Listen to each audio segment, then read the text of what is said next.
अस्सलाम वालेकुम बच्चों। हमने ये जो सी प्रॉपर्टीज़ क्वेश्चन नंबर 4 में यूज़ होनी है वो प्रीवियस वीडियो में डिस्कस कर ली है।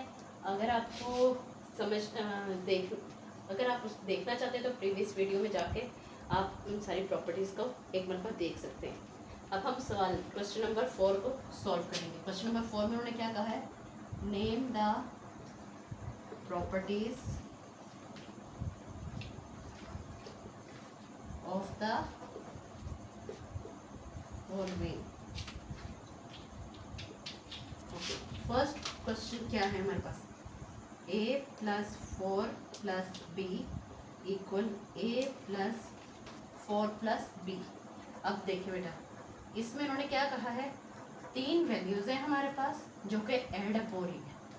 इससे पता चल जाता है ऐड हो रही है सारे वैल्यूज़, तो इसका मतलब क्या है कि ये हमारे पास एडिशन की कोई प्रॉपर्टी लगेगी। और कौन सी ऐसी प्रॉपर्टी थी जिसके अंदर तीन वैल्यूज़ इन्वॉल्व हो जाती थी, वो थी हमारे पास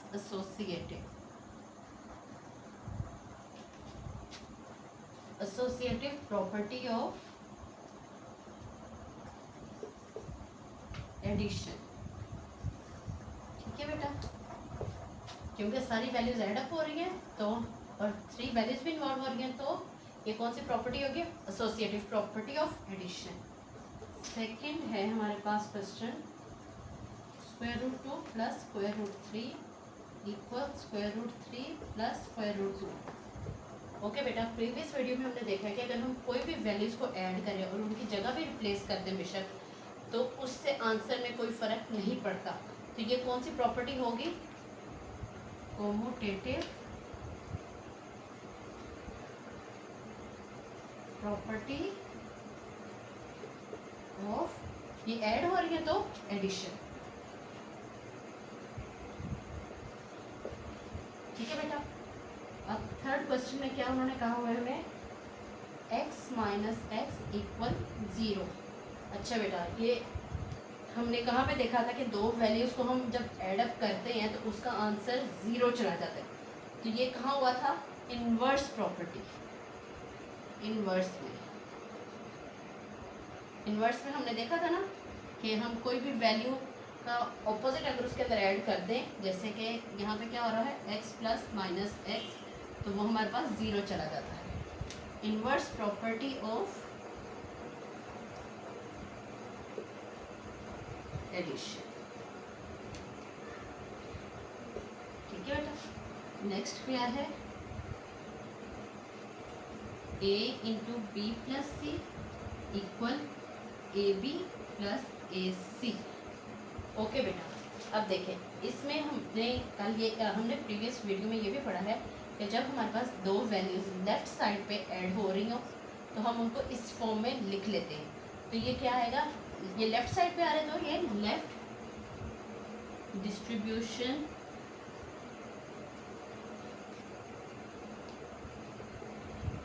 property of left distribution property multiplier over addition.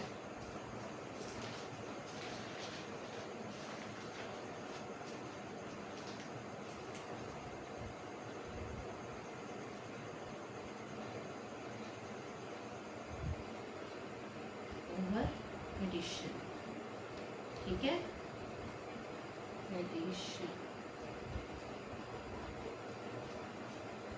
Okay बेटा, ये आप राइट डाउन कर लें। इसका 4 हो गया, फिफ्थ पार्ट।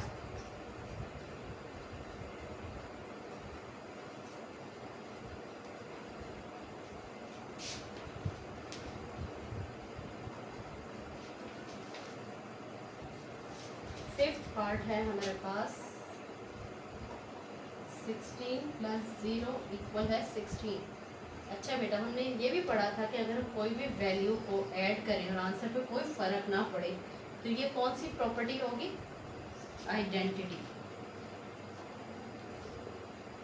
प्रॉपर्टी ऑफ, ये ऐड हो रहा है तो एडिशन। ठीक है बेटा, अब सिक्स्थ क्वेश्चन क्या है हमारे पास, 100 मल्टीप्लाई 1 इक्वल 100। अब देखिए बेटा, यहाँ पे मल्टीप्लाई हो रहा है, यानी कि ये मल्टीप्लिकेशन वाली प्रॉपर्टी लगेगी। अब हमने इसको 1 से मल्टीप्लाई किया है, लेकिन आंसर पे हमारे पास कोई फ़र्क नहीं पड़ा, तो क्या होगा, ये भी आइडेंटिटी ही प्रॉपर्टी होगी, लेकिन with respect to multiplication, identity property of multiplication. ठीक है बेटा।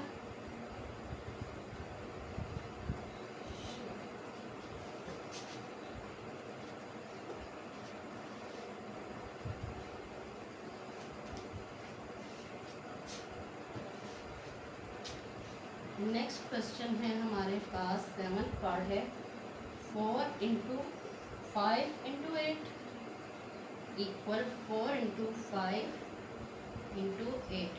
बेटा ये भी हमने पढ़ा है कि अगर 3 वैल्यूज मल्टीप्लाई हो रही हो, तो अगर उनकी हम जगह को भी एक दूसरे के साथ एक्सचेंज कर दें तो इससे आंसर पे कोई फ़र्क नहीं पड़ता, क्योंकि कौन सी प्रॉपर्टी बन जाएगी, associative property of multiplication.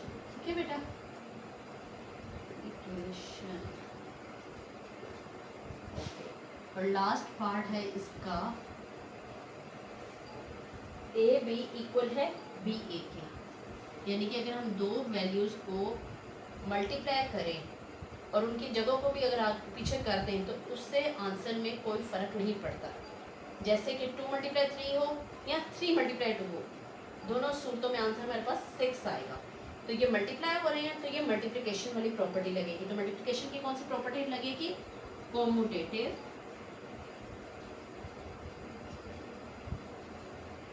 Property of multiplication.